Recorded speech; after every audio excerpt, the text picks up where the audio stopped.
गोपी जो कार्य कर रही होती है, जिस काम में लगी है गोपी सब भूल जाती है। जैसे ही कानों में बांसुरी की आवाज पहुंचती है और स्तब्ध हो जाती है, जहाँ जो काम है वो वहीं छोड़ देती है। कोई श्रृंगार कर रही है तो कोई नाक की नथनी कान में पहन लेती है और ओंठों की लाली आंखों में लगा लेती है, आंखों का गजरा माथे में लगा लेती है। किस प्रकार? जैसे तैसे उल्टे कर श्रृंगार गुजरिया बंसी मटको लेकर श्रृंगार गुजरिया बंसी मटको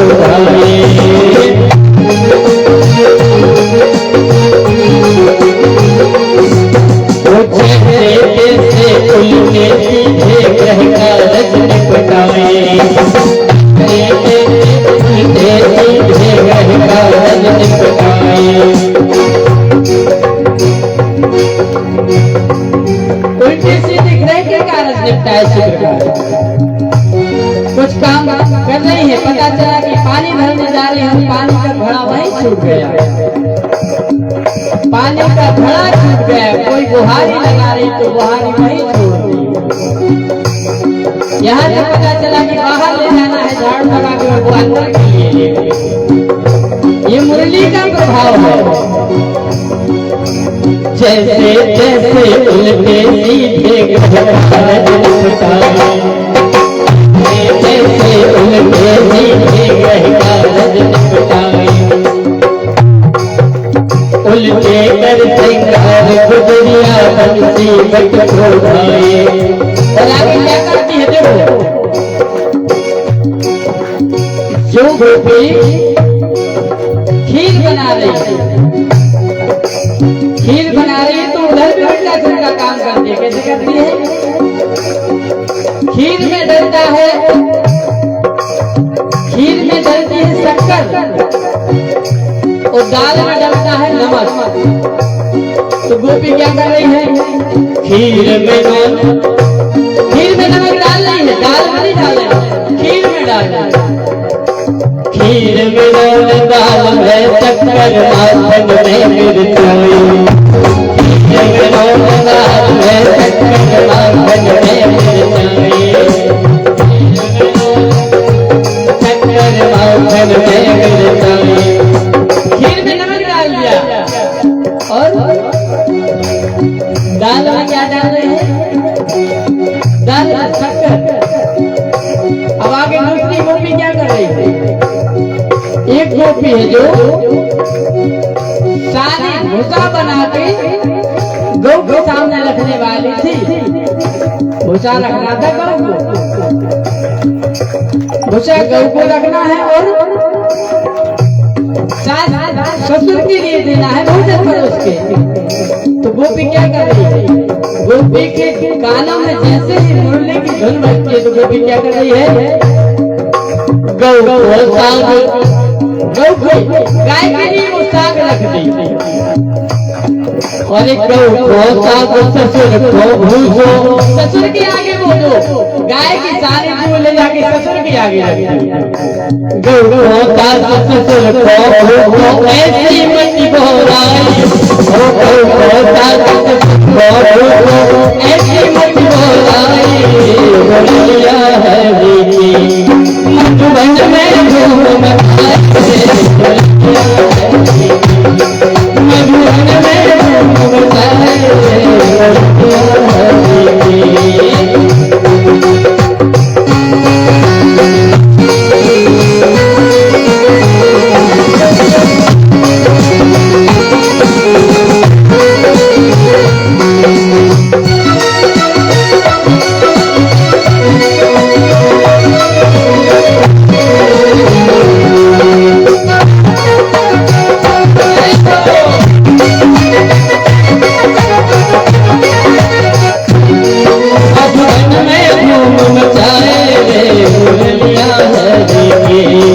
मधुबन में घूम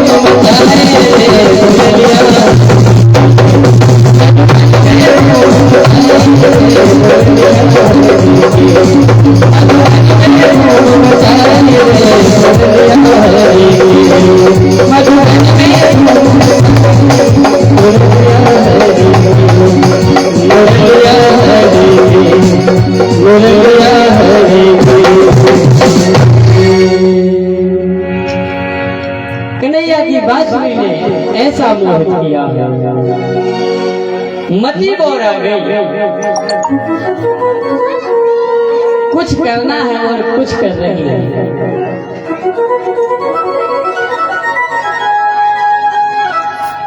अब गोपियां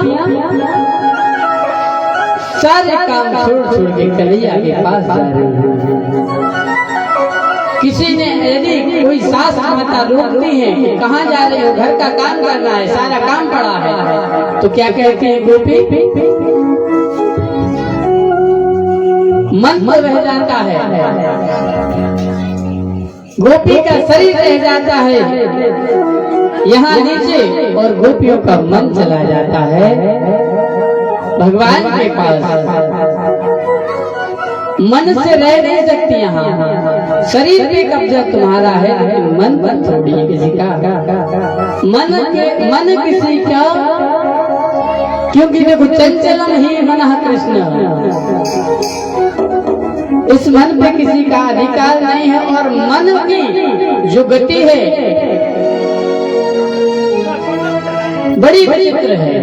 मन की गति के आगे सारी गति फेल है। अभी हम यहाँ बैठे, अभी तुरंत मन में विचार आ जाए तो तुरंत दिल्ली पहुँच जाएंगे, क्योंकि मन है, मन कहीं रुकता नहीं, तुरंत भोपाल पहुँच जाएंगे।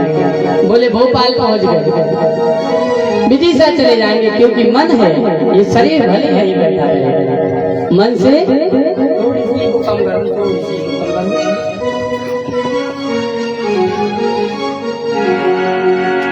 इन गोपियों का जो कृष्ण के प्रति अनुराग है,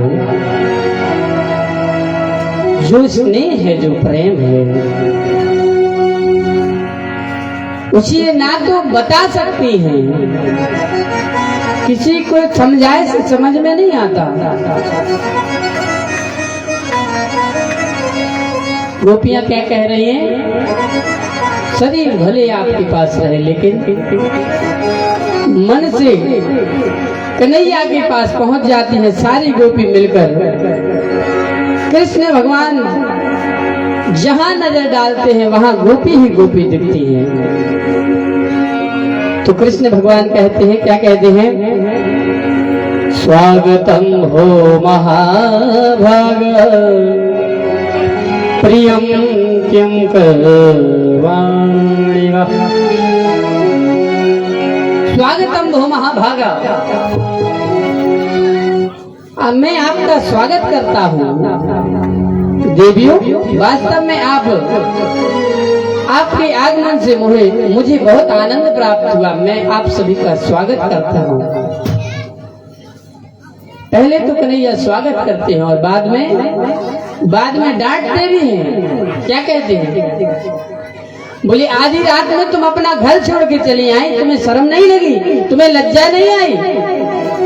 इतनी रात में तुम्हें अपने पति के पास होना चाहिए, अपने घर में होना चाहिए, और तुम यहाँ चली आई।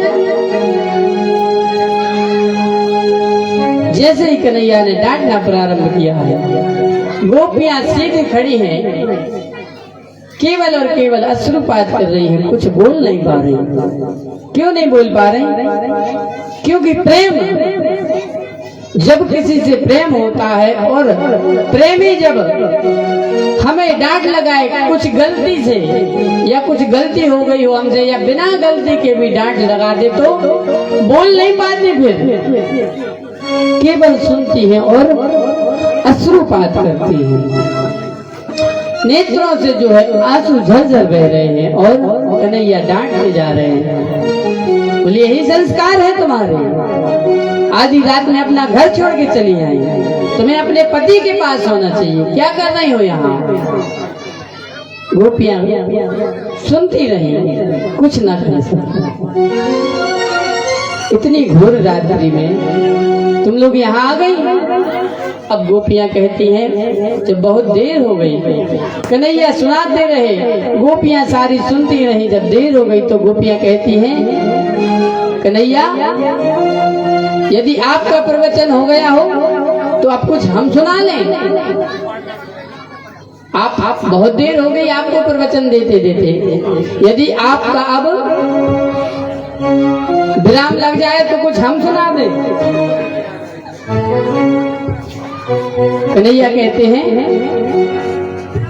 क्या कोई गलत थोड़ी कहा है? आधी रात में चली आई तुम, क्या कहना चाहती हो, सुनाओ। अब गोपियां कहती हैं कि एक बात बताओ कन्हैया, किसी व्यक्ति का, किसी नव दंपति का जो पति है वो कमाई करने के लिए, अपना गृह चलाने के लिए किसी कार्य से बाहर जाता है, किसके लिए, धन कमाने के लिए, धन का अर्जन करने के लिए बाहर जाता है, और उसकी पत्नी घर पर है, और पत्नी को एक अपना चित्र दे जाता है कि मैं जब तुम्हारे पास न रहूं तो तुम इसकी पूजा करना, उस चित्र की।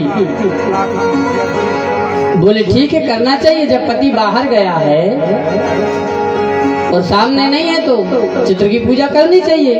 कन्हैया से कह रहे, और कन्हैया से हाँ मैं भी भरवा रही। बोलो कन्हैया ठीक है कि नहीं? तो कन्हैया कह रहे बहुत अच्छी बात है, जब पति बाहर गया है तो चित्रपट की पूजा करनी चाहिए, फोटो की पूजा करनी चाहिए। बोले एक बात हो गई। अब आगे बात ये आती है कि जब बाहर गया है और अब पति घर पे आता है लौट के, और घर में पत्नी कर रही है पूजा उस फोटो की, उस फोटो की पत्नी पूजा कर रही है, और साक्षात पति है जो वो गेट बजा रहा है, दरवाजा खटखटा रहा है कि मैं घर पे आ गया हूँ, दरवाजा खोलो। अब इस परिस्थिति में उसको क्या करना चाहिए आप बताएं। जो साक्षात उसका पति है वो बाहर दरवाजे पे खड़ा है, और पत्नी है जो उस फोटो की पूजा कर रही है। अब इस परिस्थिति में उसको क्या करना चाहिए आप बताएं। तो कन्हैया कहते हैं करना क्या चाहिए, सीधी सी बात है, इसमें कोई दोहराए वाली बात नहीं है। जब साक्षात पति उसका पास में आ गया है तो उसको पति के पास जाना चाहिए, दरवाजा खोलना चाहिए। चित्रपट क्या है, चित्रपट तो जब पति अनुपस्थित है तब उसकी पूजा करनी चाहिए। अब जब पति आ गए हैं तो पति की पूजा करनी चाहिए, पति के पास पहुंचना चाहिए। जैसे ही कन्हैया ने कहा कि पति के पास जाना चाहिए, दरवाजा खोलना चाहिए, गोपियां बात पकड़ जाती हैं, तुरंत कहती है कन्हैया तुमने जिस प्रकार डांट लगाई है उसका यही उत्तर है। अब उस हाड़ मार्च के पुतले का हम क्या करेंगे, जब हमने जगतपति के पास आ गए, हम जो हमारा आपका सबका पति है, जब हम साक्षात पति के पास आ गए तो हम फोटो की पूजा क्यों करें। कन्हैया से कहती है, और कन्हैया कहते हैं बात तो सही है। जब बात सही है, हम अपने पति के पास आ गए, मिट्टी के पुतलों की पूजा क्यों करें। इसी प्रकार मीराबाई कहती है कि ऐसे बर को क्या बरू जो जीवे और मर जाए, ऐसे बर को क्या बरू जो जीवे और मर जाए, और बर बरिए गोपाल वर्जा से छुड़ लो अमर हो जाए। राणा ने कितना दुर्व्यवहार किया मीरा के साथ, ऐसी स्थिति बना दी उसको कि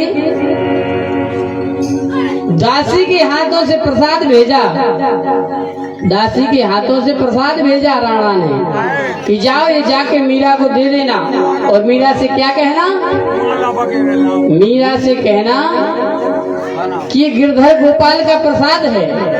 वैसे तो मीरा नहीं खाएगी, लेकिन ये बोल देना कि ये गिरधर का प्रसाद है।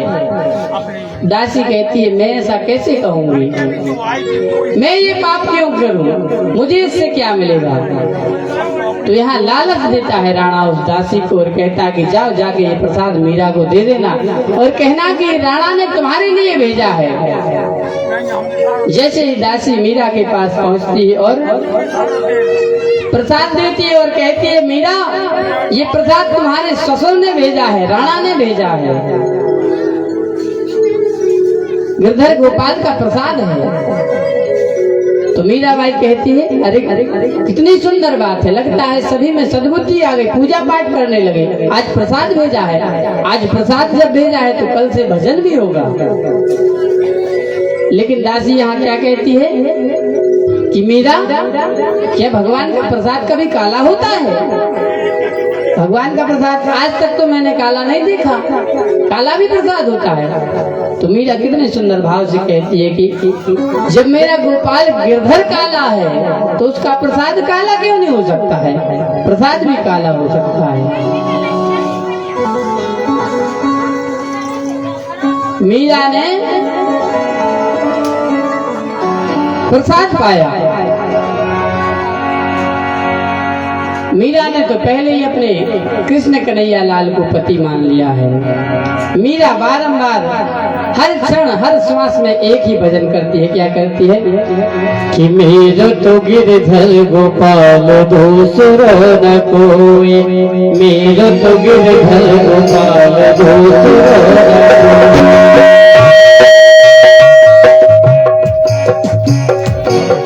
मेरा तो गिरधर गोपाल दूसरा न कोई, मेरा तो गिरधर गोपाल दूसरा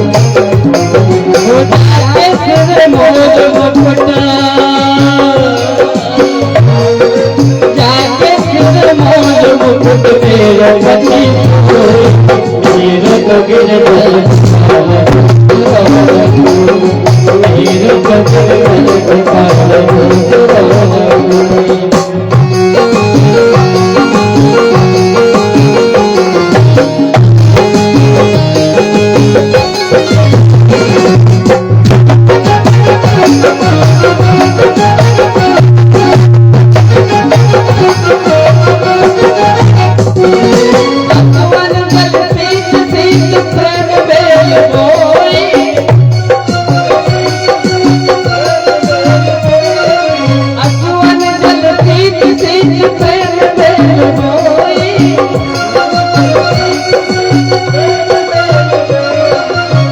तो बेल फूल गई, अब तो बेल फूल गई, अमृत फल हो गई, तो गिरधर गोपाल दूसरा न कोई, मेरा तो गिरधर गोपाल दूसरा न कोई।